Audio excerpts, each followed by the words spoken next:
नमस्कार डीएस लो coaching class में आप सबका एक बार फिर से स्वागत है। हमने फंडामेंटल राइट्स के मूल अधिकारों के आर्टिकल 22 तक संक्षिप्त में केस लो समेत पढ़ लिया था। आज हम पढ़ेंगे शोषण के विरुद्ध अधिकार आर्टिकल 23 से 24। इसका क्या उद्देश्य था, इनको क्यों जोड़ा गया, ये हम पूरे विस्तार से पढ़ेंगे। तो आर्टिकल जो 23 है, मानव तस्करी और बेकारी पर प्रतिबंध। इसमें जो समाज में सबसे कमजोर और शोषित वर्गों की रक्षा के लिए बनाया गया था, यह अनुच्छेद मानव तस्करी, जबरदस्ती मजदूरी और किसी भी प्रकार के जबरन श्रम पर पूरी तरह से रोक लगाना, ठीक है। और किसी भी व्यक्ति को जबरदस्ती बेचना, खरीदना, खासकर देह व्यापार या बंधुआ मजदूरी के लिए बिना उचित भुगतान के किसी जबरदस्ती काम करवाना और उन्हें बंधुआ मजदूरी करवाना। आर्टिकल जो 23 है, कोई काम किसी से भी नहीं करवाया जा सकता। अगर कोई ऐसा करता है तो वो कानून के तहत दंडनीय अपराध है। अगर कोई किसी को ज़बरदस्ती काम करवाता है या जितनी उसको मजदूरी करवाता है उतना उसको पेमेंट नहीं देता तो वो कानूनी अपराध है, ठीक है। इसके अंतर्गत कोई अमीर आदमी अगर जमींदार है या कंपनी है, किसी व्यक्ति को जबरदस्ती या जबरन मजदूरी नहीं करा सकता। और कोई व्यक्ति या समूह मानव तस्करी या बेगार करवाता है तो उसके खिलाफ सजा हो सकती है। तस्करी करना बीएनएस के अंतर्गत अपराध है। इसके अंदर दिव्या कुमारी का दीना कुमार बनाम भारत संघ का केस है, जो AIR 1983 का केस है। इसमें सुप्रीम कोर्ट ने कहा है कि कैदियों से बिना उचित मजदूरी के जबरन श्रम करवाना अनुच्छेद 23 का उल्लंघन है, क्योंकि ये शोषण के विरुद्ध अधिकार प्रदान है और ये शोषण के विरुद्ध का हनन करता है। कैदियों को उसके श्रम का उचित पारिश्रमिक मिलना चाहिए, ये एक मौलिक अधिकार है। जब कैदियों को जेल के अंदर काम करवाया जाता है और उसको उनके पैसे मिलते हैं, उन्हीं पैसों से वो अपना गुजारा करते हैं, जैसे खाने का, पीने का, रहने का, कपड़े का। तो वो इस प्रकार अपना गुजारा करते हैं। तो उनको दिनों रात मजदूरी करवाते हैं, पर उनको पारिश्रमिक बहुत कम दिया जाता था। इसलिए दीना बनाम भारत संघ के मामले में सुप्रीम कोर्ट ने ये स्पष्ट कह दिया कि आप जितना काम करवाओगे उतनी मजदूरी दी जाएगी।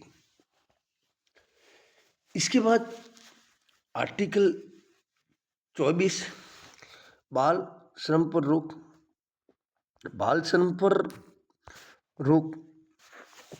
इसके अंतर्गत बालकों को, जो कम एज के बालक हैं, उनको कंपनियों में काम ना करवा के उनको विश्वविद्यालय में भेजा जाए।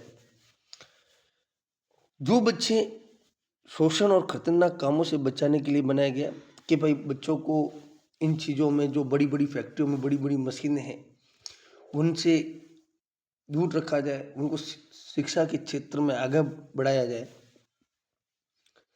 14 वर्ष से कम के किसी भी बच्चे को किसी भी कारखाने, खान या किसी भी ऐसे खतरनाक काम पर नियुक्त नहीं किया जाएगा।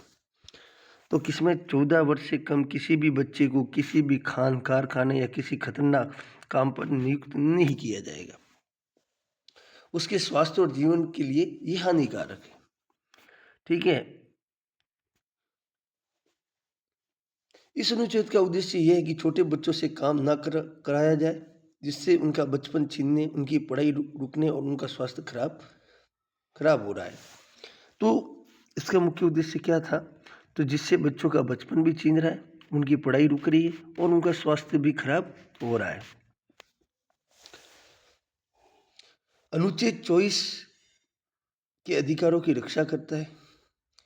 अनुच्छेद 24 क्या करता है? अधिकारों की रक्षा करता है और यह सुनिश्चित करता है कि हर बच्चा अपनी उम्र के अनुसार पढ़ाई करे और सुरक्षित बचपन जिए। महत्वपूर्ण जजमेंट MC मेहता बनाम तमिलनाडु राज्य 1986 ये PIL जनहित याचिका के आधार PIL का सवाल हर AIB एग्जाम में पूछा जाता है। तो ये PIL याद रखना, इसको सबसे पहले जो लाया गया था तो कृष्ण स्वामी अय्यर द्वारा इसको प्रतिपादित किया गया था न्यायमूर्ति, और इसको आगे बढ़ाने का काम जो किया था वो BN भगवती है। अगर BN मामले के अंदर एक केस था, बॉम्बे कारोबार करके केस था, उसके अंदर श्रीमान न्यायमूर्ति कृष्ण अय्यर साहब ने इस PIL का इस्तेमाल किया था और BN भगवती ने उसका संक्षिप्त में विवरण बताया था। तो MC मेहता द्वारा जनहित याचिका दायर की और तमिलनाडु में शिवकाशी में माचिस और आतिशबाजी कारखानों में बड़ी संख्या में बच्चों से खतरनाक परिश्रम कराने को लेकर दायर की गई थी। याचिका में तर्क किया गया कि बच्चों के मौलिक अधिकारों का उल्लंघन है। ठीक है, तो सर्वोच्च न्यायालय ने मुख्य रूप से भारतीय संविधान में निम्न अनुच्छेद पर विचार किया। आर्टिकल 24 के अंदर ये कहा कि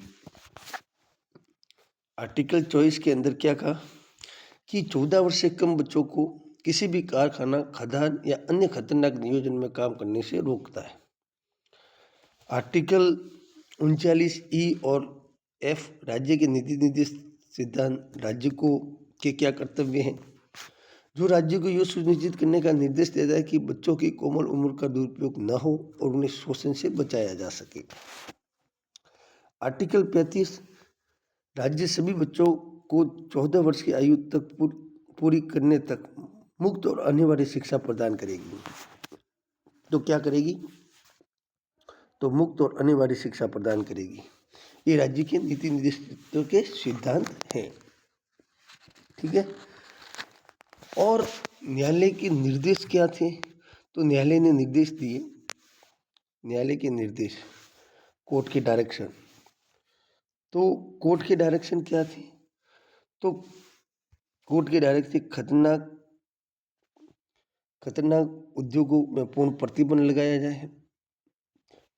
बाल श्रम पुनर्वास कल्याण कोष, जिसमें उल्लंघन करने पर 20,000 का जुर्माना लगाया जाए। और वयस्कों को रोजगार, यदि बच्चे के परिवार में किसी वयस्क सदस्य को वैकल्पिक रोजगार प्रदान नहीं किया जा सकता तो सरकार को कल्याण कोष से 5,000 रुपये देने पड़ेंगे। ठीक है, तो ये जो है 2 आर्टिकल, ये शोषण के विरुद्ध अधिकार है। आई होप आपको समझ में आया होगा। AIB का रिजल्ट आ चुका है। जो बच्चे उत्तीर्ण हुए उनको बहुत बहुत बधाई, और आपके विधिक क्षेत्र की आप सभी को उज्जवल भविष्य की शुभकामनाएं। मैं कामना करता हूं आप विधिक क्षेत्र में बहुत आगे बढ़े। धन्यवाद। प्लीज़ चैनल को लाइक कीजिए, सब्सक्राइब कीजिए, फॉलो कीजिए और अपने दोस्तों तक भेजिए। धन्यवाद।